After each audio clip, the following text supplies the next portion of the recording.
नमस्कार गुरुजी।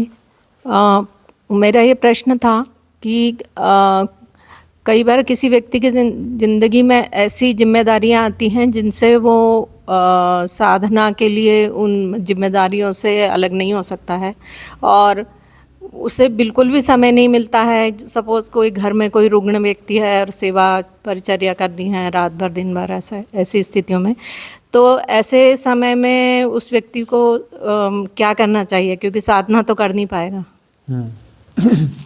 कोई व्यक्ति है, साधक है, साधक की अभिप्सा है, उसकी साधना करना चाहता है, लेकिन परिस्थितियाँ सहयोग नहीं दे रही हैं।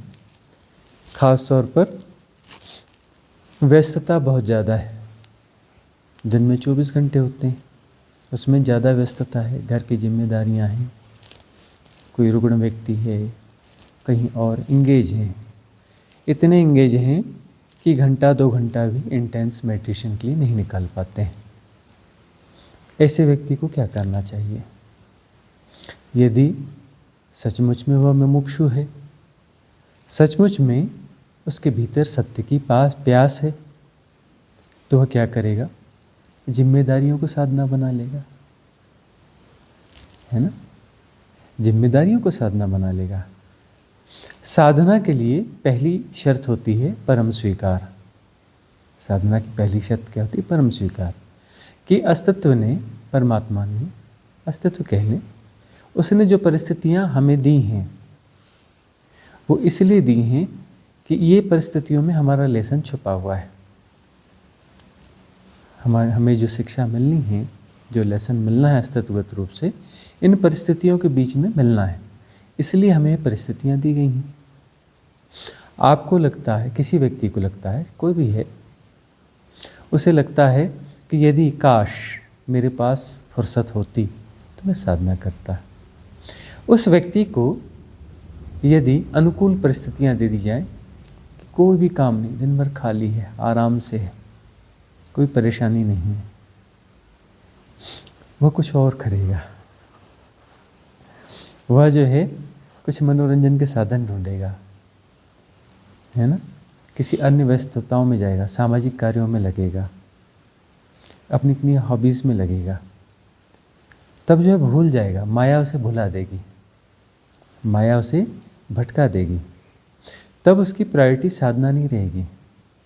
अभी विपरीत परिस्थितियां हैं, विपरीत परिस्थितियों में उसे लगता है कि सब झंझट है, पूरा जीवन ही झंझट है, ज़बरदस्ती की व्यस्तताएं, इतनी व्यस्तताएं, पूरा जीवन झंझट है।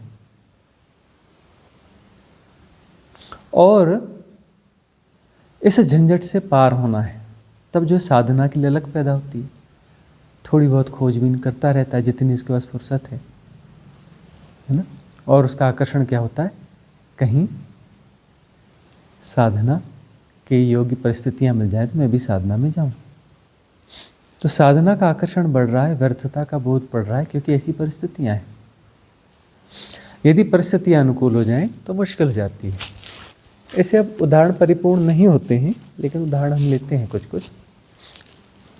कोई अच्छा व्यक्ति है ना, बहुत अच्छा व्यक्ति है, गांव के लोग सोचते हैं कि इतना अच्छा व्यक्ति है, इस आदमी को प्रधान बना देते हैं, या अपना बहुत अच्छा व्यक्ति, इसको एमएलए बना देते हैं।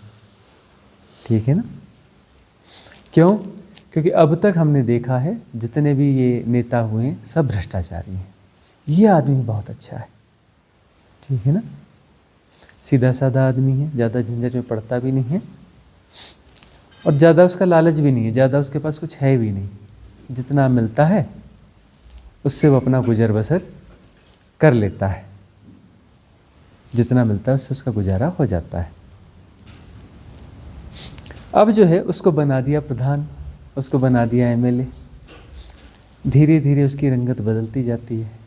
वह सीधा साधा आदमी जो कोई ऐब नहीं करता, दबे छुपे कुछ शराब भी पीने लगता है, कुछ जो भी शौक़ हैं, शराब शबाब कबाब, उनमें लगने लगता है। खर्चे बढ़ने लगते हैं, थोड़ा भ्रष्टाचार करने लगता है, फिर भ्रष्टाचार और बढ़ाने लगता है। और पुराने जो करप्ट लोग हैं उनको पीछे छोड़ जाता है। देखे नहीं, ईमानदार आदमी, बिल्कुल सीधे में रहने वाले आदमी, ऐसे ऐसे नेता बोले नहीं हम बंगलों में नहीं रहेंगे, हम किराए के घर में रहेंगे, हम ऐसा करेंगे, हम वैसा करेंगे, हम सरकारी खर्चे नहीं करेंगे। कितने भ्रष्टाचार के आरोप निकले उनके ऊपर में, कितने ज़्यादा भ्रष्टाचार उनके दिखे। जो पुराने नेता हैं उनसे ये 4 कदम आगे निकले। हाँ, तो ऐसा क्यों होता है? वह जो सीधा साधा आदमी है, उस समय उसके पास में अवसर नहीं था। शराब उसे भी पीनी थी, पैसे नहीं थे, सुविधा नहीं थी। ऐश उसे भी करने थे, सुविधा नहीं थी। बेईमानी करने की उस समय हिम्मत नहीं थी, अब पद आ गया, बेईमानी करने की हिम्मत आ गई, यह हो गया। तो अब जो है उसके अंदर जो दबी हुई वासनाएं हैं वह आकार लेंगी। ये कुछ सही है गलत है हम ऐसा नहीं कह रहे हैं, सही गलत का सवाल नहीं है, यह उसके लेसन्स हैं। उसे वो मिलेगा, फिर उसे भोगेगा, फिर उसको समझ में आएगा कि व्यर्थ है। हम ये नहीं कहते कि उस व्यक्ति ने कोई गलत काम किया या सही काम किया, लेसन्स हैं सिर्फ। वह वैसे जी रहा था, वह उसका एक्चुअली सहज जीवन नहीं था, वह उसका सहज जीवन नहीं था। उसके पास जो है कुछ करना था लेकिन सुविधाएं नहीं थी। तो जब सुविधाएं आई तो उसने वह सब करना शुरू कर दिया। अब वहाँ उसके लेसन्स होंगे, बाद में उसे लगेगा यह सब भी व्यर्थ है। इस जन्म में नहीं सी अगले जन्म में कभी न कभी उसे लगेगा, उसकी व्यर्थता का बोध होगा। अभी सार्थकता दिखती है, जहाँ सार्थकता दिखती है वहाँ प्रयास होते हैं, और बाद में जब सम्यक समझ जागेगी तब वहाँ व्यर्थता दिखेगी। व्यर्थता दिखने के लिए जब सार्थकता जिस चीज़ में दिख रही है उसको भोगा जाएगा, और होश के साथ भोगा जाएगा। ऐसे ही भोगने की बात नहीं, होश के साथ जब भोगा जाएगा और तब जो है उसकी व्यर्थता दिखेगी, तब उससे मुक्ति होगी। नहीं तो मुक्ति नहीं होगी, उसका आकर्षण भीतर दबा हुआ रहेगा। सबकॉन्शियस माइंड में, अवचेतन मन में उसका आकर्षण दबा रहेगा, वह संस्कार दबा रहेगा। वह बीज वहाँ पड़ा हुआ है, अवसर की तलाश में है कि कब खाद पानी मिलेगा, खुला आकाश मिलेगा, हवा मिलेगी, धूप मिलेगी, अनुकूल परिस्थितियाँ मिलेंगी तो वह अंकुरित होगा, है ना, पल्लवित होगा, पुष्पित होगा। वह अवसर की तलाश में है, उस अवसर की तलाश में है वह, और जब वह वैसा होगा तब वह चीज़ें आएंगी। अब यदि ऐसी बात है, ये जो कहावत है ना, इसे हम लेते हैं कई बार कि परमात्मा, ठीक है अब यूज़ कर लो शब्दों का, परमात्मा जिनसे प्यार करता है उन्हें दुख देता है, उन्हें तकलीफ देता है। मतलब उन्हें जो है व्यर्थता का बोध होता रहे, ऐसी परिस्थितियां निर्मित करता रहता है। ऐसी परिस्थितियां निर्मित करता है कि व्यर्थता का बोध बना रहे, माया में उलझ न जाए। और अच्छे तरीके से हम समझें, जो साधना पिछले जन्मों की जिनकी रही है और उच्च लोक में जाते हैं, फिर उसके बाद में फिर उनका जन्म होता है, काफ़ी लंबा उनको वेटिंग पीरियड रहता है। तो जाते हैं तो अपने उच्च लोक के देवताओं से, जो भी उनके मित्र हैं, वो भी देवता हैं, वो भी देवता हैं, अपने मित्रों से कहते हैं कि मेरा अवसर आ गया, मुझे गर्भ धारण करने जाना है, साधना को आगे बढ़ाना है, तो मुझ पे कृपा करना, मुझे सहयोग करना। पूछते हैं क्या सहयोग चाहिए, तो कहीं पर मैं सफल हो रहा हूँ तो सफलता को बिगाड़ देना, कहीं मेरे इधर अनुकूल परिस्थितियाँ हो रही हों तो झंझट पैदा कर देना, तकलीफ पैदा कर देना। अनुकूल परिस्थितियाँ मत रखना, अनुकूल परिस्थितियों में माया जो है हावी हो जाएगी, अनुकूल परिस्थितियों में माया हावी हो जाएगी। कुछ ऐसा करना कि तकलीफ बनी रहे, झंझट बनी रहे, कुछ ना कुछ उस तकलीफ में जागना होगा। सब अच्छी परिस्थितियाँ होंगी तो नींद आ जाएगी, सोना हो जाएगा, सो जाएंगे, खो जाएंगे। सो जा सुख सपनों में खो जा, खो जाएंगे, सुख सपने आएंगे और उसमें खो जाएंगे, है ना। अनुकूल परिस्थितियों में माया क्या करेगी, सुख सपने पैदा करेगी और सुख सपनों में खो जाएंगे, खो जाएंगे ना। तो प्रार्थना करता है अपने सहयोगी देवताओं से कि कुछ ऐसा करना कि सब कुछ ठीक ठाक नहीं रहना चाहिए। हालांकि इस अस्तित्व को गौर से देख सको, अपनी वो दृष्टि पैदा कर सको तो देख लेना। इस अस्तित्व में सब कुछ ठीक होता ही नहीं है, किसी का भी नहीं होता, है ना।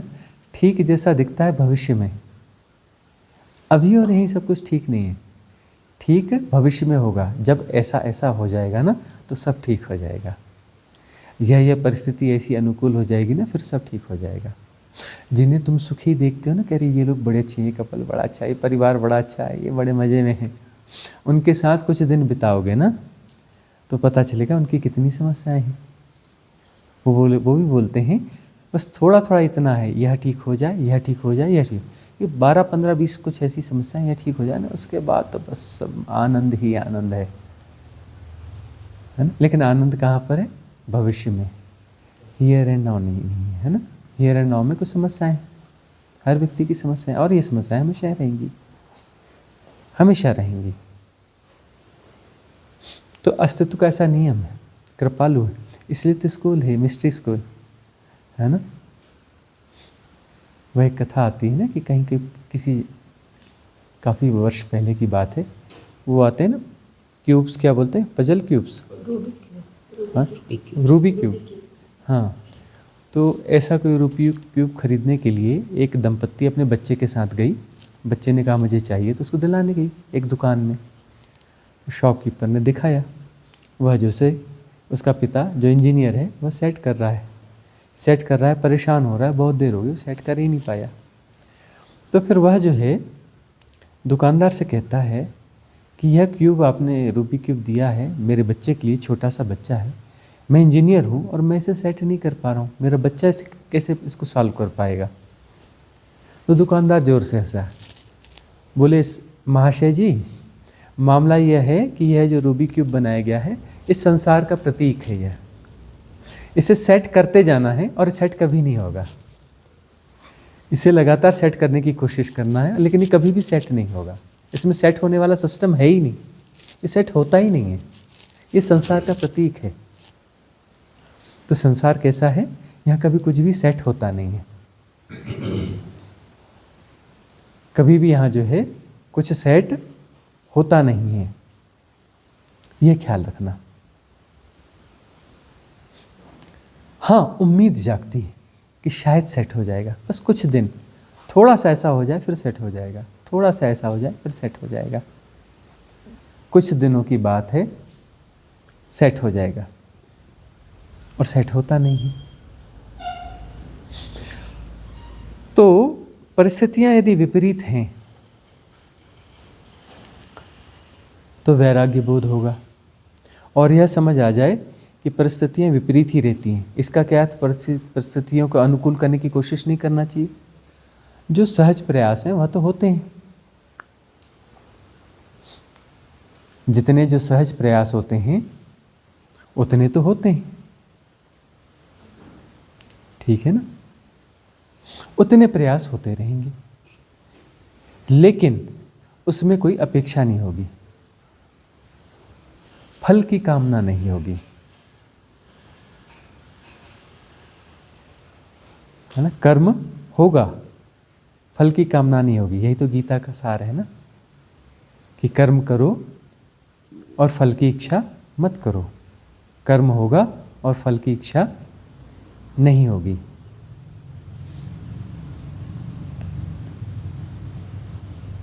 ठीक है ना। तो यह इस तरीके से क्या होगा, सहजता आएगी जीवन में।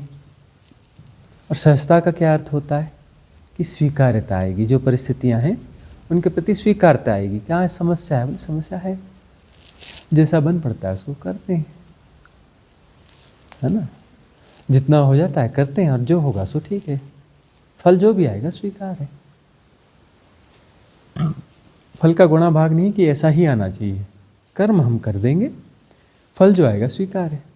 बहुत सारे लोगों की समस्या रहती कि हमारे बच्चे जो हैं ऐसे हैं, हमने बहुत अच्छे से पाला पोसा, सब कुछ करते हैं, बच्चे बिगड़ रहे हैं, कुछ गड़बड़ कर रहे हैं, बड़ी समस्या है, कैसा करें। अरे बच्चा पैदा किया तो बच्चे को तो पालना पड़ेगा, है ना, और बच्चे को अच्छे से ही पालना पड़ेगा। ये माँ बाप है, ठीक से पालो। और उनकी फ्लावरिंग कैसे होगी? जैसी होनी है वैसी होगी। तुम क्यों कहते हो कि अरे हमने ऐसा किया फिर ऐसा क्यों हो रहा है? तुम सृष्टा हो, तुम तय करोगे कि उस सोल का अस्तित्व क्या होगा, उसका फ्यूचर कैसा होना चाहिए, हाँ, उसके जो कर्म प्रारब्ध कैसे होने चाहिए, क्या उसके साथ अनुकूल होना चाहिए, क्या प्रतिकूल होना चाहिए, तुम तय करोगे। तुम तय करने लगोगे तो समस्या पैदा आएगी, होगी, क्योंकि तुम तय कर रहे हो। तुम्हें तय नहीं करना है, तय अस्तित्व ने करना है। तय कौन करेगा? अस्तित्व करेगा। तुमने उसे पाल पोस के एक लेवल तक बड़ा कर दिया। राम राम, तू जान तेरा काम जाने, तू अच्छा जी बुरा जी, तू सफल हो जा बर्बाद हो जा, हमें क्या लेना देना, हाँ? जब वह सलाह नहीं मानता है, वह अपने ढंग से जीना चाहता है, तो उसको स्वतंत्रता दो। वैसे स्वतंत्रता तो देनी चाहिए ना, स्वतंत्रता देनी चाहिए, प्रेशर नहीं देना चाहिए, स्वतंत्रता दो उसे। और उसके बाद में उसकी समस्याएं उसकी हैं, वो अपनी समस्याएं खुद सॉल्व करे। यदि वो कुछ अनुकूल है या लगता है तो कभी उसको कुछ सहयोग देना है तो दो। बाकी उसे स्ट्रगल दे रहे हो तो स्ट्रगल देना ज़्यादा अच्छा है। उसे यदि स्ट्रगल देते हो, स्ट्रगल में उसके कुछ दिन तकलीफ में बीतेंगे, और तकलीफ में जब वह रहेगा, विपरीत परिस्थितियों में रहेगा, तो वहाँ पर उसकी क्वालिटी सुधरेगी, तब वो सॉल्व करेगा ना। अब तुम उसे हैंडीकैप्ड बनाते हो, उसकी समस्या आती है तुम उसे सॉल्व कर देते हो, तो हैंडीकैप्ड हो रहा है। और जितनी उसकी उम्र बढ़ेगी उतना ज़्यादा हैंडीकैप्ड हो जाएगा, फिर वो कभी अपने पैरों पे खड़ा नहीं हो पाएगा, क्योंकि तुमने हमेशा उसे बैसाखियाँ दी, तो उसके पैर कमज़ोर हो गए। उसके पैर कमज़ोर हो गए तो वह कभी अपने पैरों पे खड़ा नहीं हो पाएगा। तुम जिम्मेदार हो, और तुम्हारे पास शिकायतें, तुमने उसे स्ट्रगल दिया नहीं, समस्या दी नहीं, तुमने उसे बहुत ज़्यादा संभाला, बैसाखियों पे चलाया। अब तुम कहते हो कि उसके पैर कमज़ोर हो गए। बैसाखियों पर तुमने चलाया और तुम कहते हो कि उसके पैर कमज़ोर हो गए। बैसाखियाँ क्यों देनी? स्ट्रगल देना चाहिए। ऐसी परिस्थितियाँ होनी चाहिए, ख़ास तौर पे कुछ बच्चे ऐसे होते हैं, उन्हें ऐसी परिस्थितियाँ देनी चाहिए कि रोटी भी मुश्किल से खाएं, बड़ी स्ट्रगल हो उनका, रोटी का भी, रहने का बहुत स्ट्रगल तो उन्हें, भूखे भी रहें, तो भूखे भी रहें, वैसे भी रहें, तब जा कर के वो धीरे धीरे धीरे धीरे जो है उन्हें समझ में आएगा, रोटी का मूल्य समझ में आएगा, है ना, व्यवस्था का मूल्य समझ में आएगा, श्रम का मूल्य समझ में आएगा, है ना। उन्हें स्ट्रगल तो दिया ही नहीं, ज़रूरत की चीज़ें उन्हें हमेशा बिल्कुल मिलती रहीं, वह तो यही सोचेगा ना, हैं माँ बाप हैं, देते रहते हैं, देते रहेंगे, देते रहते हैं और देते रहेंगे हमेशा। मैंने क्यों करना है, यह करना है तो यह भी करना है, इनसे भी लेना है। और इस प्रकार से जो धन आएगा उस धन का दुरुपयोग होगा ना, और उसकी आदतें खर्चीली हो जाएंगी, और कल को वो परिस्थितियां नहीं रहेंगी कम खर्च में गुजारा करने वाली, तो उसको मुश्किल होगी, क्योंकि लंबा भी वो हो गया, उसका लंबी प्रैक्टिस हो गई। तो अब जो है कुछ गलत काम भी कर सकता है कि उसको धन चाहिए, अपराध करेगा, कुछ करेगा, वहाँ से धन कमाएगा, है ना। तो बच्चों को स्ट्रगल देना चाहिए। जैसे फोर्ड हुए ना, फोर्ड कंपनी है ना बहुत बड़ी, हाँ, हेनरी फोर्ड सबसे धनी जो है व्यक्ति थे अपने समय के, विश्व के।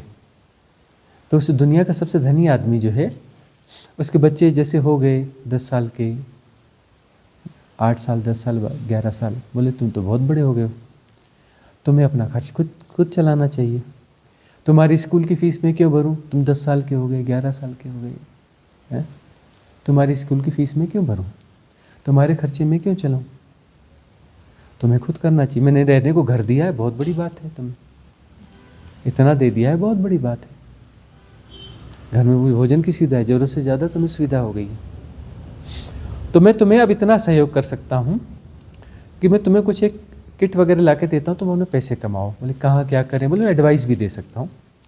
मेरी फैक्ट्री है कारों की, वहाँ पर जो है एक पेड़ है, उसकी छाँव में तुम बैठ सकते हो, और वहाँ पर जो है मैं तुम्हें शू किट ला के देता हूँ, मतलब शू पॉलिश वाली किट ला के देता हूँ। तो वहाँ पर जो मज़दूर आते हैं काम करने के लिए, या वहाँ कर्मचारी आते हैं उस फैक्ट्री में, तो तुम उनके जूते पॉलिश किया करो, वो तुम्हें पैसे देंगे। और अभी मैं तुम्हें किट खरीद के देता हूँ, उधार है, धीरे धीरे मेरा पैसा लौटा देना किट का। मैं तुम्हें एक सुविधा और देता हूँ कि मैं कार से आऊँगा जाऊँगा, उसका मैं तुमसे पैसा नहीं लूँगा, क्योंकि मैं ऑफिस जाता ही हूँ, है ना। तो वहाँ मैं जाऊँगा तो उसका पैसा तुमसे मैं नहीं लूँगा। तो बच्चों ने कहा ठीक है। और वो जो है उसके बच्चे वहाँ बैठा करते थे, जो मज़दूर, उनके जो फोर्ड कंपनी के मालिक के बेटे अपने वो उसके मज़दूर वगैरह और कर्मचारी उनके जूतों की पॉलिश किया करते थे, और उससे जो पैसे मिलते थे उससे अपना गुजारा किया करते थे। तो किसी अच्छे आदमी ने किसी ने पूछा कि तुम ये क्या करते हो, इतने बड़े व्यक्ति हो, अपने बच्चों को कुछ दो, काम दो, लेकिन ये कौन सा काम देते हो। बोले मैं उनके लिए इन्वेस्टमेंट क्यों करूँगा, उनका स्ट्रगल है, उन्हें करना चाहिए, इतना कर दिया कम बड़ी बात है क्या। अपना स्ट्रगल करें, स्ट्रगल करें, तब उन्हें धन का मूल्य पता चलेगा, तभी वो वसीयतदार बनेंगे। नहीं तो मैं इन्हें ये दे के जाऊँगा तो मिटा देंगे, बर्बाद कर देंगे। स्ट्रगल दिया उसने अपने बच्चों को, स्ट्रगल दिया। फोर्ड कंपनी अभी तक जिंदा है ना, उसी परिवार के पास है ना, नहीं तो वो कंपनी जिंदा नहीं रहती, गायब हो गई, किसी को मालिक कोई और हो गया होता उसका, है ना। तो जो है परिस्थितियाँ यदि प्रतिकूल रहती हैं तो वह व्यक्ति को मजबूत बनाती हैं। सबसे बड़ी सिखावन यही है, विपरीत परिस्थितियों के साथ हैंडल करना, उसमें हम मजबूत होते हैं, है ना। तो विपरीत परिस्थितियां हैं, साधना के अनुकूल परिस्थितियां नहीं हैं, तो वहाँ साधना जो है सहज होगी। और ये कहने की बात है कि 24 घंटे में एक भी घंटा नहीं निकलता है ना। समय तो निकलता है, अपने 24 घंटों को जांच के देखो, उसमें कभी टेलीविज़न के लिए समय निकलता होगा, कभी किसी कार्यक्रम के लिए समय निकलता होगा, कभी न कभी तो निकलता होगा।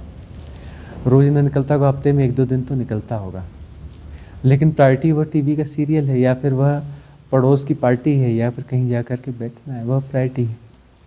प्रायोरिटी यदि साधना रहती तो उस समय को वहाँ कर लेते, और समय को थोड़ा खींचतान करके इधर उधर एडजस्ट करके कि भोजन है, भोजन में थोड़ा सादा बना लेते, इतना समय बच जाएगा, साधना कर लेंगे।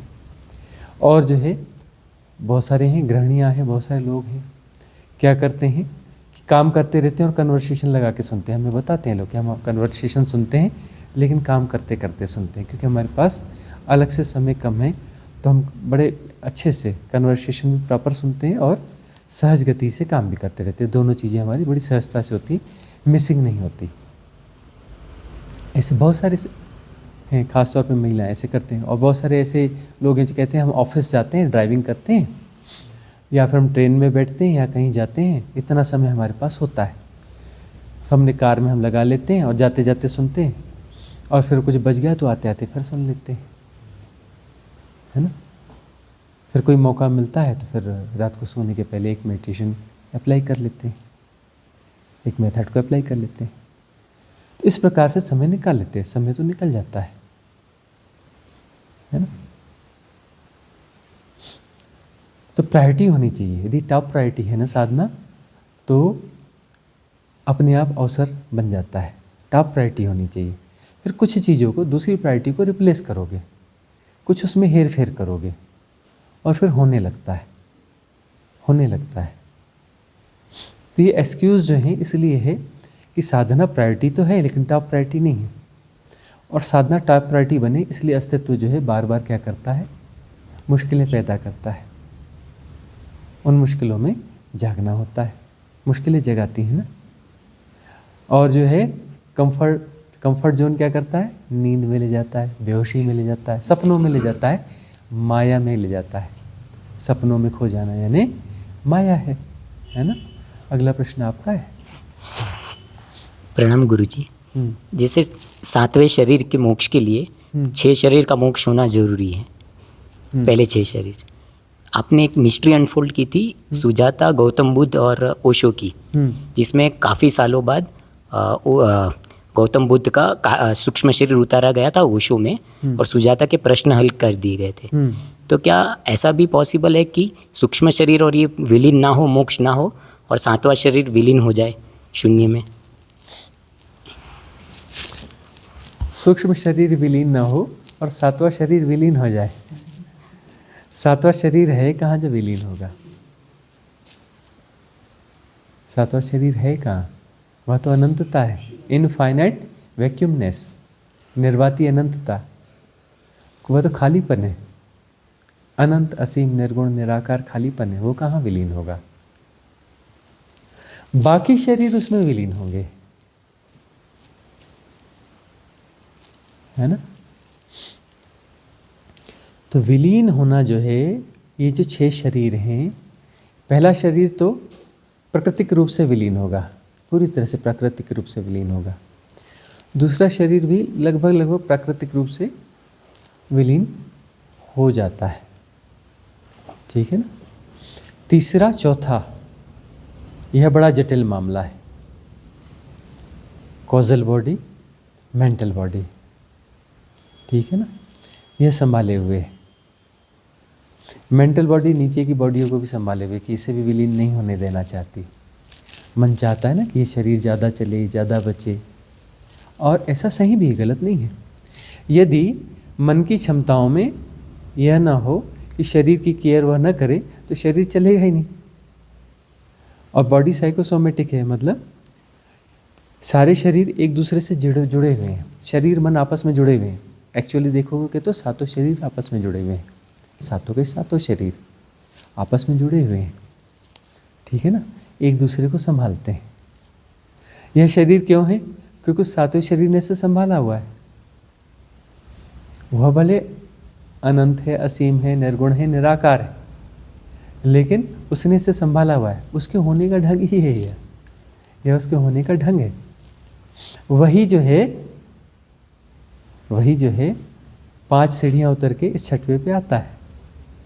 वह तो है ही एक, 5 सीढ़ियाँ और उतरता है और 6वें पे आता है।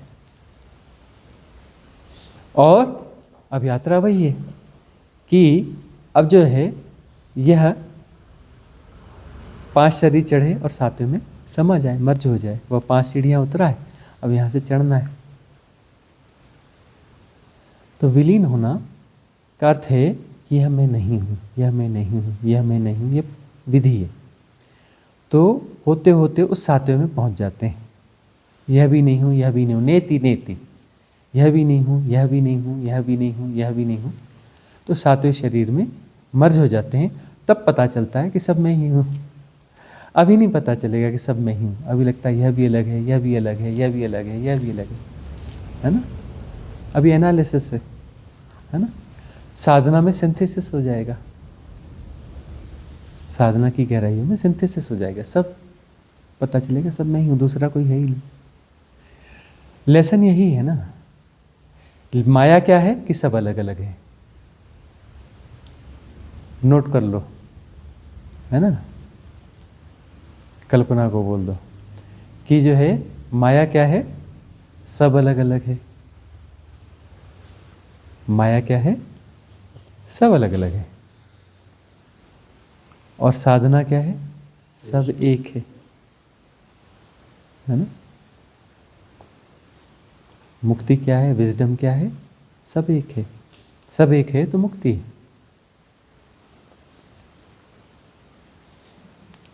तो माया जो है तोड़ तोड़ कर देखना, माया यानी खेल है, माया खेल है। और खेल की परिपूर्णता क्या है कि सब एक हो गया। अब तोड़ने की तरफ हम नहीं बढ़ रहे हैं। तोड़ने का काम किसका है, विज्ञान का है। वह और तोड़ते जाता है, और तोड़ते जाता है, और थोड़े, है ना। डेटाज बढ़ते जा रहे हैं। डेटा क्यों बढ़ रहे हैं, इन्फॉर्मेशंस है ना। इन्फॉर्मेशंस क्या है कि नहीं है और ऐसा है, नहीं इसमें यह भी है, नहीं ये अलग है, यह नियम अलग है, ये ऐसा है, यह वैसा है ना। डेटास क्यों बढ़ रहे हैं विज्ञान के पास, क्योंकि वो तोड़ते जाता है, तोड़ते जाता है, तोड़ते जाता है ना। और आध्यात्म में क्या है, सब जुड़ते जाता है। जोड़ना भी नहीं है, वो जुड़ने के लिए तैयार है। हमें तोड़ने की प्रक्रिया जो है, उस प्रक्रिया को विराम दे देना है। तोड़ने की प्रक्रिया में इन्वॉल्व नहीं होना है। उस एक्सरसाइज का पागलपन छोड़ देना है। तो हम जैसे ही वह पागलपन छोड़ते हैं और तोड़ तोड़ के देखने वाला, तो चीज़ें जुड़ने लगती हैं, अपने आप जुड़ने लगती हैं, सहजता से जुड़ने लगती हैं। अब यदि यहाँ से और खींचोगे कि नहीं और कैसा, तो स्ट्रेस आता है। इतना ज़्यादा तोड़ चुके हो और तोड़ना चाहते हो तो और तोड़ोगे तो और स्ट्रेस आएगा। अभी स्ट्रेस वाला युग है ना, स्ट्रेस बहुत है ना इस युग में, इस एरा में। जिसको देखो वो स्ट्रेस में, बहुत ज़्यादा स्ट्रेस में। क्यों है? क्योंकि और तोड़ के देखना चाहता है। समाधान लाने के लिए वो और तोड़ना चाहता है, और तोड़ने से समाधान मिलेगा, जबकि समाधान तोड़ने से नहीं मिलता। वह और तोड़ तोड़ के समाधान चाहता है, और विभाजन करना चाहता है, और विभाजन नहीं करना है ना। विभाजन को विसर्जित होने देना है। विभाजन विसर्जित होने के लिए तैयार है। विभाजन जैसे जैसे विसर्जित होते जाएगा, जोड़ बनते जाएगा, जुड़ते जाएंगे, जुड़ते जाएंगे, जुड़ते जाएंगे, जुड़ते जुड़ते एक ऐसी अवस्था में आ जाएंगे जहाँ एक ही बचेगा, दो नहीं बचेंगे। अद्वैत। अद्वैत में समाधान है, अद्वैत में समाधि है। समाधि अद्वैत में है, समाधान अद्वैत में है। ठीक है ना? समझ में आ गई बात? लांबा जी का प्रश्न है। प्रणाम स्वामी जी। स्वामी जी, मुझे ये जानना था कि जो हम दिनचर्या में जो हमारा चलता है उसको भी हम साधना का रूप बनाना चाहते हैं, उसमें अगर हम मैं हट जाता है, स्वयं से मैं हटा लेते हैं, तो क्या चेतना में स्वभावतः गुण होता है कि मुझे कब कंसंट्रेट होना है, कब बचाव करना है, कब सेफ्टी करनी है? इवन हम ड्राइविंग या जैसे भी कोई भी काम कर रहे हैं और मैं हटा लेते हैं, तो क्या चेतना में स्वभावतः गुण होता है कि उसको कैसे कंसंट्रेट? ड्राइविंग जैसे कोई करता है तो याद रखना कि बहुत कंसंट्रेट होकर के ड्राइविंग करेगा तो गाड़ी का क्या हो जाएगा? एक्सीडेंट, है ना। और कोई सहजता से ड्राइव, जो मतलब जिसकी ड्राइविंग बहुत अच्छी है, मतलब बहुत सहज है ना। हम जो है ऐसे कुछ लोगों के साथ ड्राइविंग में बैठे, कार्यक्रम में गए थे किसी, वो मिले गए थे, और कार्यक्रम में पार्टी शार्टी होती है, 10-20 पैग अंदर हो गए, ज़्यादा भी हो गए होंगे 20 से। और उसके बाद में चलिए स्वामी जी ऐसे पहाड़ में जहाँ पर इतना खतरनाक रास्ता कि आप बोलो कि पैदल चलना मुश्किल है,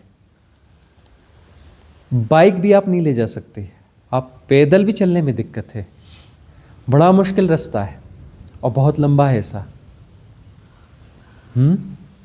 वो बंदा उसमें रात के 1-1:30 बजे 20 पैग लगा करके बड़े आराम से बहुत अच्छी ड्राइविंग कर रहा है और गपशप कर रहा है, कोई कंसंट्रेशन नहीं, इधर देख रहा है उधर देख रहा है। अरे छोटा सा रास्ता, पूरी खाई है, इधर भी देख रहा है, इधर उधर की बातें सुना रहा है, ये कर रहा है वो कर रहा है, और बढ़िया गाड़ी चल रही है। इतने पत्थर उस रास्ते में, और उस रास्ते में उन पत्थरों से बचा ले रहा है। छोटा सा रास्ता, बचाएगा कैसे? लेकिन वो बचा रहा है, आराम से बचा रहा है, गपशप करते हुए बचा रहा है, आधी रात में बचा रहा है। उस पुरानी सी गाड़ी में सबकॉन्शियस माइंड की ट्रेनिंग है ना। किसकी ट्रेनिंग है? वह सबकॉन्शियस माइंड ट्रेंड है। तो ये चीज़ें सबकॉन्शियस माइंड से बहुत सारी चीज़ें होती हैं। अपने आप को बचाना है। आग लगती है तो आप विचार करते हो, मैं के द्वारा हाथ जल रहा है, इसको हटा लेता हूँ ना। हटा लेना चाहिए कि नहीं? क्या होता है? छोटा बच्चा जैसे भाषा नहीं आती ना, जैसे ताता ताता, है ना, हटा लेता है, हाथ हटा लेता है ना, क्या बोलता है? ताता, गरम है ना। तो ये मनुष्य जानवर है, कहीं कुछ गड़बड़ होती तो भागते हैं ना, अपने आप को बचाते हैं ना। ये प्राकृतिक व्यवस्था है। और मनुष्य के पास तो क्षमताएं अधिक हैं, तो प्रतिसंवेदन होता है। तो प्रतिसंवेदन से बहुत सारी चीज़ें होती हैं, सबकॉन्शियसली बहुत सारी चीज़ें होती हैं। मैं को बीच से हटाना का मतलब मैं को हटाना है क्या? म में ए की मात्रा में, इस शब्द को हटाना है क्या? मैं मतलब जहाँ पर आग्रह बहुत ज़्यादा है। मैं का क्या अर्थ होता है? आग्रह बहुत ज़्यादा है होता है। यह नोट करने वाली चीज़ है। मैं का क्या अर्थ होता है? आग्रह में है। जितना ज़्यादा आग्रह है उतना ज़्यादा मैं सघन है। मैं यानी अहंकार। मैं यानी सेपरेशन भी एक तरह से। हाँ, सेपरेशन है, मतलब आग्रह से ही तो सेपरेशन पैदा होगा ना। कि यह ऐसा है, मतलब इससे अन्यथा जो है वह नहीं है, ऐसा है ना। इसकी उपयोगिता भी है, सेपरेशन की उपयोगिता है, तभी तो संसार चलेगा। वह व्यवहारिक सत्य होते हैं, उससे इसके कोई दुश्मन नहीं हो जाना है, लेकिन भीतर भीतर जाना जाता है। तो जितना ज़्यादा आग्रह है उतना ज़्यादा मैं है, उतना ज़्यादा अहंकार है। आग्रह की सघनता अहंकार की सघनता है, आग्रह की सघनता अहंकार की सघनता है। तो आग्रह मुक्त होना है। सारे आग्रह दुराग्रह, अच्छे और बुरे का सवाल नहीं है। आग्रह मात्र दुराग्रह है, आग्रह मात्र दुराग्रह है। आग्रह नहीं करना, सहजता से निवेदन करो, निवेदन करो, प्रेशर मत क्रिएट करो, तो सहजता रहेगी। ठीक है ना, उससे क्या रहेगी? सहजता रहेगी।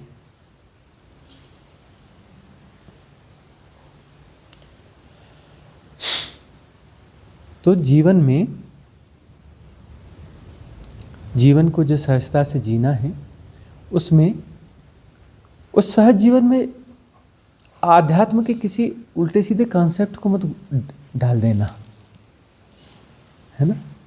सहज जीवन तो सहज जीवन होगा ना, कि उठना है, चलना है, नहाना है, धोना है, खाना है, पीना है, जॉब करना है, गाड़ी ड्राइविंग करना है, ये करना है, वो करना है।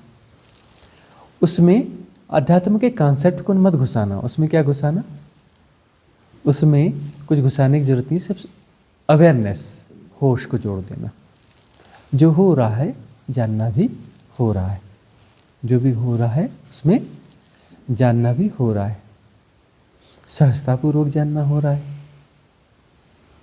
तो जानना हो रहा है मतलब वहाँ होश है, होश में ही तो जाना जाएगा ना, कि वह कोई पैटर्न काम कर रहा है, सबकॉन्शियस माइंड का कोई पैटर्न काम कर रहा है, कि हम चल रहे हैं, चलना अपने पैटर्न पे हो रहा है, तो सहजता से उसे जानोगे, सब जानना हो रहा है। तो वो जो चाल जो है, मन जिन चीज़ों को जी रहा है उस समय, जिन संस्कारों को जी रहा है, जिस आवेग को जी रहा है, क्रोध, काम, कुछ विचार श्रृंखला को जी रहा है, उसमें क्रोध है, कुछ है, तो क्रोध में तुम्हारी चाल डबल तेज हो जाएगी, ऐसे करो तो चाल वैसी हो जाएगी। देखना बिल्कुल ऐसे रोबोट की तरह से चलते हो। टहलने जाते हो ना, तो भी बड़े विचित्र तरीके से चलते हो, है ना। अब कहीं पर टहलने जा रहे हो और वहाँ सड़क भी नहीं है, कि सड़क का पॉल्यूशन हो, ये हो, वह हो, चलो सड़क से निकल जाते हैं जल्दी, ऐसा ना हो। किसी अच्छी जगह पर हो, किसी गार्डन में हो, साफ़ सुथरी जगह में, वहाँ पर जो है किसी हड़बड़ी की ज़रूरत यदि बाय द वे नहीं है, कहीं शेड्यूल नहीं है कि कहीं टाइम पे पहुँचना है, उस स्थिति में क्या होना चाहिए? उस स्थिति में टहलना होना चाहिए, बड़े स्टेप बाय स्टेप आराम से टहलना होना चाहिए। अब सड़क पे चल रहे हो, पॉल्यूशन है, ये है, वो है, चलो चलो निकल चलते हैं, वो बात समझ में आती है। कि यहाँ पर कहीं शेड्यूल है तो फिर टाइम मैनेज करना है, और नहीं तो फिर सहजता से चलना हो रहा है और जाना जा रहा है। अब ये फास्ट चलना है तो भी जानना हो रहा है कि फास्ट चल रहे हैं। क्यों चल रहे हैं? क्योंकि भाई वो ट्रैफिक वाला मामला है, ये है, धूल है, धक्कड़ है, इसे तेज चल के निकलना है, तो उसे जानना हो रहा है कि हम तेज चल के निकल रहे हैं। तो जो जैसा उसको जैसा का तैसा जानना होगा, तो उसमें वह भी जानना होगा कि हम तेज क्यों चल रहे हैं, इस कारण से तेज चल रहे हैं, वह भी जानना होगा। जो है जैसा जानना हो रहा है, उसमें अवेयरनेस बनी रहेगी। तो अवेयरनेस को जोड़ना है, अवेयरनेस को जो भी कृत्य घटित हो रहे हैं उनके साथ में जोड़ना है, होश को ही जोड़ना है और कोई नहीं। तो होश को जोड़ने से साधना पूरे जीवन पे फैलने लगती है। साधना को पूरे जीवन पे फैलाना पड़ेगा ना। बार बार हम कहते हैं कि पार्ट टाइम मेडिटेशन जो है अच्छा है, इंटेंस मेडिटेशन अच्छा है, सहयोगी है, होना चाहिए, लेकिन इतने से ही बात नहीं बनेगी। बात इतने से ही नहीं बनेगी। बात कैसे बनेगी? कि जो है पूरे जीवन पे भी इसको फैलाना पड़ेगा, होश को। नहीं तो फिर स्कूल का अवस्था रेडी है, A for apple, B for boy, फिर करना पड़ेगा, है ना। और किसी का प्रश्न है? आपका ही है या फिर अपना उसमें से कोई क्वेश्चन लिया जा सकता है? रीमा जी का था आपने भेजा। किसका? रीमा। हरीमा कहाँ ले लो।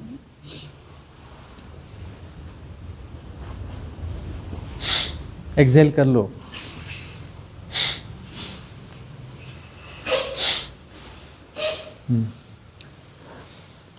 रीमा एक्सेल जी सब पूछती है सब गुजरात सूरत हाँ। सूरत से। हाँ। प्रणाम गुरुजी, जो इजोटेरिक सपोर्ट सिस्टम है वो साधक को हेल्प करती है साधना में आगे बढ़ने के लिए।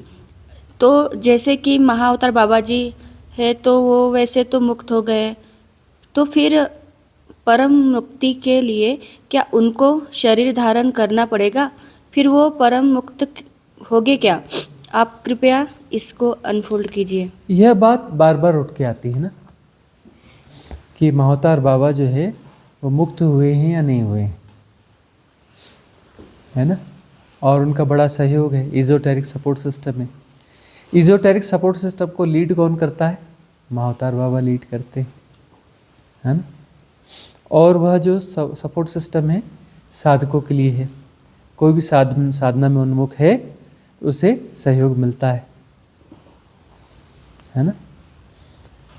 तो महाअवतार बाबा ने चुना है मुक्त न होना, यह उनका चुनाव है। क्यों? क्योंकि उनमें करुणा बहुत ज़्यादा है, इसलिए उन्हें क्या कहते हैं? करुणावतार। महाअवतार बाबा कौन है? करुणावतार हैं, करुणा के अवतार हैं वो। उन्होंने अपनी मुक्ति छोड़ दी, अपने सेपरेशन को रखा है, और उसका एक ही ध्येय, अपने सेपरेशन को बचाए रखने का उनका ध्येय एक ही ध्येय है। कौन सा ध्येय है? कि साधकों को सहयोग मिले मुक्ति के मार्ग में। अपनी मुक्ति छोड़िए, दूसरों की मुक्ति मिले, दूसरे मुक्त हो जाएं। वह कौन है? करुणावतार है। यह देखो ऐसा होता है कि कोई भी सद्गुरु होते हैं, तो सद्गुरु होते हैं का क्या अर्थ है? कि उनके अंदर कोई चीज़ पहले प्लांट की जाती है, सद्गुरु होने के पहले प्लांट की जाती है, इजोटेरिक सपोर्ट सिस्टम द्वारा प्लांट की जाती है, किसी अच्छे साधकों में प्लांट की जाती है। और जो है कुछ गुरुकुल होते हैं, उनके द्वारा प्लांट की जाती है, अस्तित्वगत नियम है उनके द्वारा प्लांट की जाती है करुणा, उनमें करुणा प्लांट की जाती है, ताकि जो है वह सद्गुरु हो सके। उनकी स्थिति हो गई मुक्त होने की, वो अपने साधना में बैठे और 10-20 आधे घंटे में, घंटे 2 घंटे में शरीर छोड़ के निकल जा सकते हैं। परम मुक्ति, सारे शरीर 6 के 6 शरीर छूट जाएंगे, परम मुक्त हो जाएंगे। 6 के 6 शरीर, है ना। घंटा आध घंटा लगेगा और कम भी लगेगा, और वह शरीर छोड़ के मुक्त हो जाएंगे। लेकिन उन्हें प्लांट कर दी जाती करुणा, तो उनको लगता है कि बाढ़ दो, जो यह मुक्ति का मार्ग है, जो मुझे समझ में आ गया, राइट अंडरस्टैंडिंग, प्रज्ञा आ गई, सब कुछ हो गया। अब जब चाहें निकल सकते हैं इस माया से, इस जाल से बाहर हो सकते हैं, जब चाहे तब बाहर हो सकते हैं। तो क्या हो रहा है कि बाहर हो सकते हैं, लेकिन बाहर नहीं हो रहे हैं करुणावश, कि जो है अब इसे बांट दिया जाए कि देखो हमने कितना कष्ट झेला, कितनी तकलीफ झेली, कितना कुछ हुआ, मार्ग मिल गया है। दूसरों को भी बता देते हैं कि यह मार्ग है, तुम काहे कष्ट झेल रहे हो, दुख झेल रहे हो, है ना। दुख की हाइपोथेसिस झेल रहे हो, सुख को झेल रहे हो, सुख दुख के गुलगुल चक्कर में फंसे हो। इन चक्करों से बाहर निकल जाते हैं, इन चक्करों से बाहर निकल जाते हैं। तो बाहर निकलने के लिए यह मार्ग है, तो बांटते हैं अपनी उस विजडम को, अपनी प्रज्ञा को बांटते हैं करुणावश, ठीक है ना। कि सद्गुरु ये काम करते हैं, और क्यों करते हैं? दला है, उनको पहले से ही चुन लिया जाता है कि इस व्यक्ति में वह क्षमता है, वह एबिलिटी है, ये सद्गुरु हो सकता है। इसके माध्यम से डिलीवरी बहुत स्ट्रांगली आ सकती है, ऐसी डिलीवरी आ सकती है जो कि अन्य साधकों को सहयोगी होगी, मुक्ति के मार्ग में सहयोगी होगी, बहुत अच्छे तरीके से सहयोगी होगी। तो उसमें प्लांट कर दिया जाता है कि इसके 1-2 जन्म एक्स्ट्रा हो जाए, 1-2 जन्म इनके एक्स्ट्रा हो जाएं, ताकि डिलीवरी दें। इतनी करुणा उनमें डाल दो। महाअवतार बाबा में जरूरत से ज़्यादा करुणा प्लांट कर दी गई, है ना, उनका स्वभाव भी रहा होगा बहुत लचीले, फ्लेक्सिबल, ऐसा स्वभाव रहा होगा उनका स्वभाव शुरू से ही रहा होगा इस प्रकार का, और उसमें प्लांट करते चले गए, ज़्यादा ही प्लांट कर दिया। अस्तित्व ने भी खूब प्लांट कर दिया, एजोटेरिक सपोर्ट सिस्टम ने प्लांट कर दिया, कॉस्मिक डिवाइन सपोर्ट सिस्टम ने प्लांट कर दिया, सब ने प्लांट कर दिया, ज़रूरत से ज़्यादा प्लांट कर दिया। तो ज़रूरत से ज़्यादा जब प्लांट कर दिया तो अब जो है उन्होंने यह चुना कि मुक्त होना ही नहीं है, मुक्ति के मार्ग को प्रशस्त करना है। मुक्त नहीं होना है, मुक्ति के मार्ग को प्रशस्त करते रहना है हरे राम में। तो वो कब तक रहते हैं? जब तक रहते हैं ठीक है। हम क्या कर सकते हैं? हम उन्हें प्रणाम कर सकते हैं, हम उन्हें धन्यवाद दे सकते हैं, उनके प्रति ग्रेटिट्यूड से भर सकते हैं, ठीक है ना। पूरे इजोटेरिक सपोर्ट सिस्टम के प्रति हम ग्रेटिट्यूड से भर सकते हैं कि हमें जो है सहयोग मिलता है साधना में। जिनसे भी सहयोग मिलता है। अब यहाँ पर अस्तित्वगत रूप से जो भी है, जो कुछ भी है, सहयोग तो मिल रहा है ना।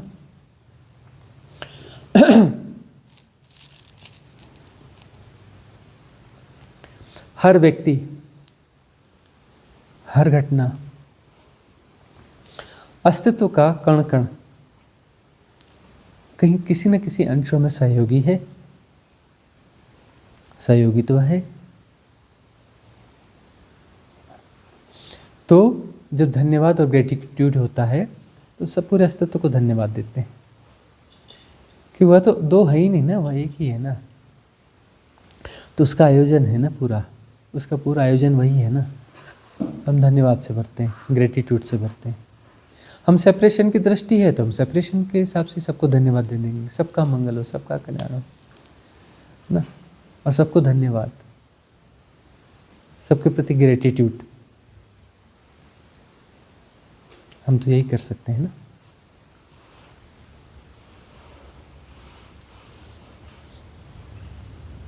कंचन जी का क्वेश्चन, एक क्वेश्चन है, हाँ ले लो। कंचन परनामिका पूछते हाँ। हैं, जयपुर। जय गुरु जी, प्रणाम गुरु जी। मुझे पूर्ण रूप से जागना है, क्या करूं? मेरा मार्गदर्शन करो, मेरा मन नहीं लग रहा है, क्या करूं जो जाग जाऊं? पूर्ण रूप से जागना है, पूरा दांव लगाना पड़ेगा। पूर्ण रूप से जागना मतलब पूरा दांव लगाना पड़ेगा, मतलब साधना को पूरे जीवन पे फैलाना पड़ेगा। इसके लिए कोई ज़रूरी नहीं कि घर द्वार छोड़ के भाग जाओ, काम धंधा छोड़ के भाग जाओ। जहाँ हो वहीं रहो और वहाँ पर पूरे जीवन में साधना को फैलाओ। अपनी प्रायोरिटीज़ को ठीक से जांचो, रीसेट करो, अपनी प्रायोरिटीज़ को रीसेट करो। और यदि धनार्जन में बहुत ज़्यादा श्रम और ये सब लगता है, बहुत ज़्यादा इन्वॉल्वमेंट होता है और साधना में डिस्टर्बेंस हो रहा है, यदि उसको रीसेट करो। कुछ ऐसा कर लो कि कम में गुजारा करो, सादा जीवन जियो।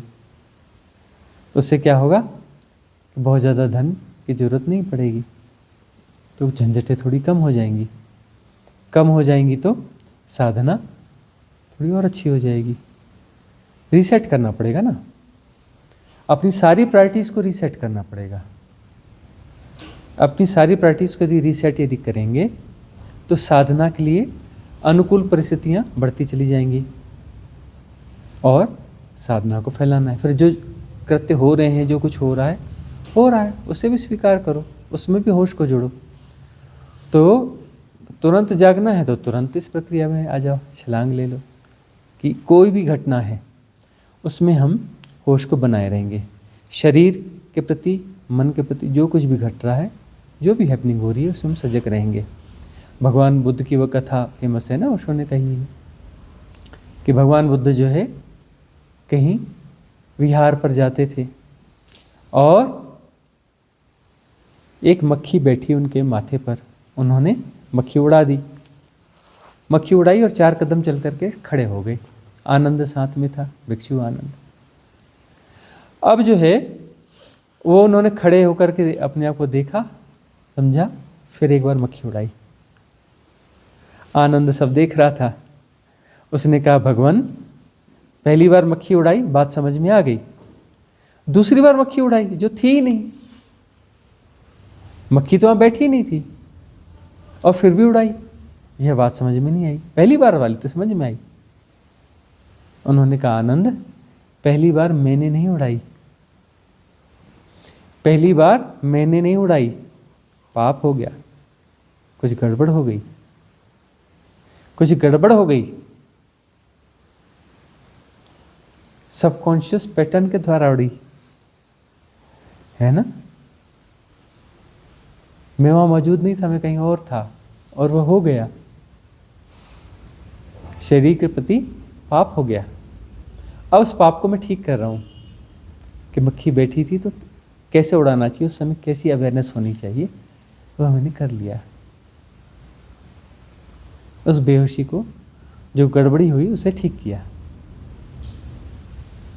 बेहोशी नहीं होनी चाहिए शरीर के प्रति, मन के प्रति भी बेहोशी नहीं होनी चाहिए। उस होश को धीरे धीरे बढ़ाना चाहिए। इंटेंस मेडिटेशन में हो तब भी ख्यालों में खो जाते हैं, है ना।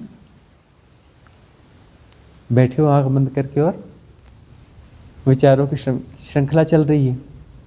चल रही तो गलत है क्या? गलत कुछ नहीं है, तुम उससे जुड़ गए हो, वहां मामला गलत है। श्रृंखला चल रही है, कोई बात नहीं, चलेगी वह तो, तुम काहे जुड़े हो उससे।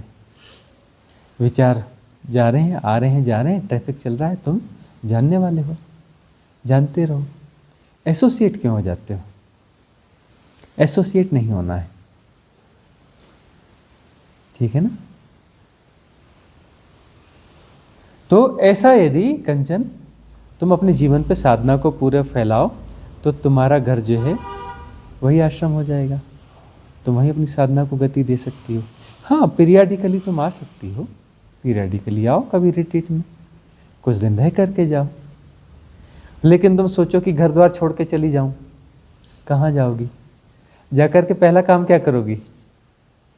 छत ढूंढोगी, रहने के लिए कोई जगह ढूंढोगी। एक घर छोड़ करके कोई दूसरी, एक छत छोड़ के आओगी, दूसरी छत ढूंढोगी कि रहने की जगह कहाँ है ना। वहाँ पर पानी और बिजली की सुविधा थी, अब यहाँ आकर देखोगी पानी और बिजली की सुविधा है कि नहीं, यहाँ पर अटैच है या नहीं, है ना। भोजन की सुविधा कहाँ है? वहाँ भोजन की सुविधा है, अब यहाँ के भोजन की सुविधा ढूंढोगी, क्योंकि शरीर के साथ तो सब कुछ है, शरीर को सब देना पड़ता है। और स्विच करने में कोई बुराई ही नहीं है। यदि फाइनेंशियल फ्रीडम है, कुछ है, तो स्विच करने में बुराई नहीं है। या कुछ ऐसा कर सकते हो कि ठीक है, अब जाना है, चलो अब कहीं अच्छी जगह में रहते हैं जहाँ साधना हो सके, पहाड़ों में जाके रहते हैं, या कहीं रहते हैं, किसी खूबसूरत जगह में रहते हैं, किसी नदी किनारे जाके रहते हैं, है ना। और वहाँ यदि व्यवस्था बना सकते हो और अपना सर्वाइवल वहाँ पे कर सकते हो, सर्वाइवल कर सकते, कोई बुराई नहीं है। कुछ चीज़ों को ड्रॉप किया जा सकता है, परिस्थितियों पे निर्भर करता है ना, कि कुछ चीज़ें ड्रॉप करने योग्य परिस्थितियाँ हैं तो ड्रॉप कर, तो नहीं है तो जहाँ है वहीं वो करना पड़ेगा। स्विच करना यदि अच्छा है, तुम सोचते हो कि बहुत बड़े शहर में रहते हैं, पॉल्यूशन में रहते हैं, भीड़ भाड़ में रहते हैं, गर्म जगह में रहते हैं, यही प्रॉब्लम है, ऐसी जगह में रहें जो प्राकृतिक जगह हो, टेम्परेचर वगैरह ठीक हो, हरियाली हो, है ना, नदी हो, खूबसूरती हो, और वहाँ पर अपना सर्वाइवल भी होता हो। स्विच करने पर बाकी व्यवस्थाएं अनुकूल हो जाती हैं, तो स्विच करने में कोई बुराई नहीं है।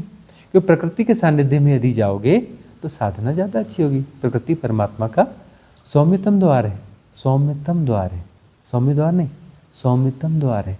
प्रकृति परमात्मा का सौम्यतम द्वार है, तो प्रकृति का संसर्ग अच्छा है, प्रकृति से मित्रता अच्छी है, प्रकृति का संग सानिध्य अच्छा है। समृद्ध प्रकृति है ना, कौन सी प्रकृति? समृद्ध प्रकृति। तो समृद्ध प्रकृति के संग सानिध्य में यदि स्विच होने की सुविधा मिल रही है तो स्विच हो जाना चाहिए। इनसे थोड़ा बेहतर, कम पॉल्यूशन वाली जगह, air pollution, noise pollution, water pollution, जितने पॉल्यूशन घट सकते हो, शोर शराबे घट सकते हो, है ना, हरियाली हो, जंगल हो, वैसी जगहों पर यदि शिफ्ट हो सकते हो, अनुकूलता है, वहाँ सर्वाइवल कर सकते हो, उसमें कोई बुराई नहीं है ना। 19-20 होगा कि बच्चा जो बड़े अच्छे स्कूल में जाता था, अब बच्चा जो थोड़े साधारण स्कूल में जाएगा, एक्सेप्ट कर लो। साधारण स्कूल होते हैं, लेकिन बिल्डिंग साधारण होने से कुछ नहीं होता। उसकी पढ़ाई अच्छी हो वहाँ की तो भी चल सकता है। साधारण स्कूल्स का मतलब यह नहीं है कि वहाँ पर फीस ज़्यादा होनी चाहिए, बिल्डिंग बड़ी होनी चाहिए, वह सब होना चाहिए। और पढ़ा लिखा कर क्या बनाओगे?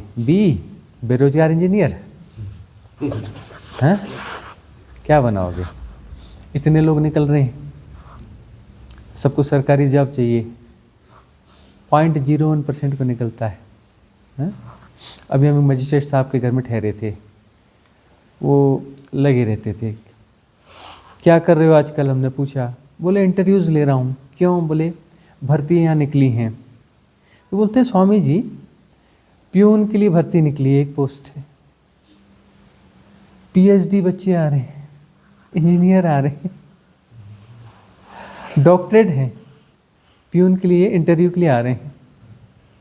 मैं उनका इंटरव्यू ले रहा हूँ, इतने सारे लोगों का, उसमें से सिलेक्ट करना है किसको जॉब दूँ।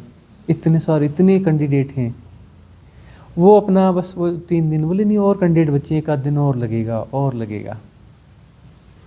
5 दिन से 6 दिन से इंटरव्यू ले रहे हैं, बोले दिन भर इंटरव्यू ले रहा हूँ, और इतने सारे लोगों में से एक को चुनना है प्यून के लिए। तो पढ़ा लिखा कर क्या बनाओगे? बड़े स्कूल में पढ़ा कर क्या कर लोगे? प्राइवेट सेक्टर में भी अभी गड़बड़ हो रही है ना, प्राइवेट सेक्टर में चालू होगी ना गड़बड़। हाँ, रेजिस्ट्रेशन, ये वो, पैकेज आधा मिलेगा, कम मिलेगा, नौकरी से निकाल रहे, यह कर रहे, जॉब में मुश्किल जा रही, स्ट्रेस बढ़ रहा, आदत दे दी बड़े पैकेज की, अब कम खर्च में गुजारा करना है। तो ये वाले सब समस्याएं तो रहेंगी ही रहेंगी, है ना। और करने वाले छोटी जगहों पे भी सब कुछ कर जाते हैं, वहाँ कुछ कारोबार कर लेते हैं, कुछ कर लेते हैं, सर्वाइवल कर लेते हैं, वहाँ पे रह के पढ़ लेते हैं, वहाँ कई गाँवों में रहने वाले भी जॉब में आ जाते हैं। तो ये कोई पैमाना तो है नहीं, है ना।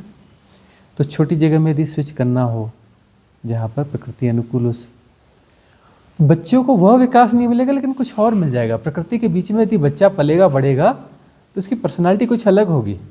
हो सकता है वह टू मच इन्फॉर्मेशन नहीं होगी उसके पास में, उतनी ज़्यादा इन्फॉर्मेशन नहीं होगी, लेकिन कुछ दूसरी चीज़ें होंगी उसके पास में। प्रकृति से प्रेम करना सीखेगा, शुद्ध आबोहवा में पलेगा बढ़ेगा।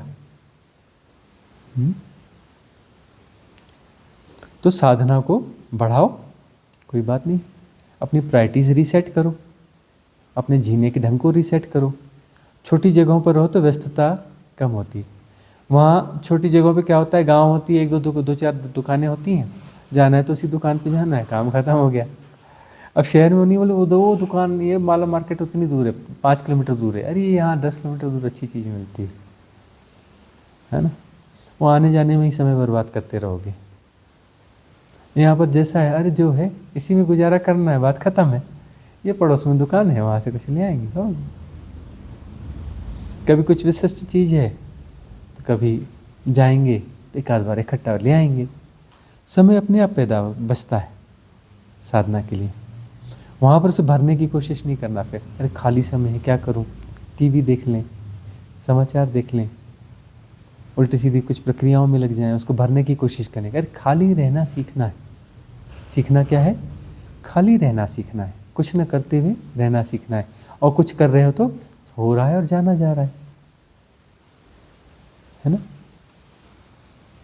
खाली से राजी होगे तो वो जो खालीपन है, अनंत शून्यता है, उसमें मर्ज होना है। उससे राजी होते होते उसमें मर्ज हो जाना है। राजी हो रहे मतलब मर्ज हो रहे हो ना। राजी होने का क्या मतलब? मर्जिंग ही तो है ना। खालीपन से राजी हो रहे मतलब मर्जिंग हो रही, और खालीपन में बेचैनी हो रही है मतलब मर्जिंग के लिए रेजिस्ट कर रहे हो कि नहीं, मुझे मर्ज नहीं होना है खालीपन में, मुझे व्यस्त रहना है। व्यस्तता का पागलपन है, व्यस्तता का पागलपन है। तो व्यस्तता का पागलपन नहीं चाहिए। खालीपन से राजी होना है। तो खालीपन से राजी होते होते क्या हो जाओगे? खालीपन से राजी होते होते शून्य से राजी होने लगोगे। खालीपन में मर्ज होने लगोगे। मर्ज होते होते होते होते शून्य हो जाओगे। शून्य हो जाओगे, स्वरूप में आ गए। शून्य हमारा स्वरूप है, हमारा होना है, हमारा डर। वस्तुतः हम वही हैं। शून्य तत्व, निश्चल तत्व वही हमें। यह वाला जीवन, विचलन वाला जीवन चला जाएगा। निश्चल तत्व हम जीवन मुक्ति, यह वाला जीवन चला जाएगा जो विचलन ही विचलन है। और खालीपन जहाँ पर स्थैर्य है, जहाँ पर ठहराव है ना, वहाँ ठहर जाओगे, निश्चल हो जाओगे, अडोल हो जाओगे, अचल हो जाओगे। निश्चल तत्व जीवन मुक्ति। तो आज की सभा यहाँ समाप्त करते हैं। अगले प्रश्न जो है अगले सेशन में ले लेंगे। तैयार रखिए, जिनके भी जो प्रश्न है नोट डाउन कर लीजिए, ठीक है। सबका मंगल हो, सबका कल्याण हो, सबका मंगल हो, सबका कल्याण हो, सबका मंगल हो, सबका कल्याण हो। सर्वे भवन्तु सुखिनः, सर्वे सन्तु निरामया, सर्वे भद्राणि पश्यन्तु, मा कश्चित् दुःखभाग् भवेत्। ॐ शान्तिः शान्तिः शान्तिः। भवतु सब मंगलम।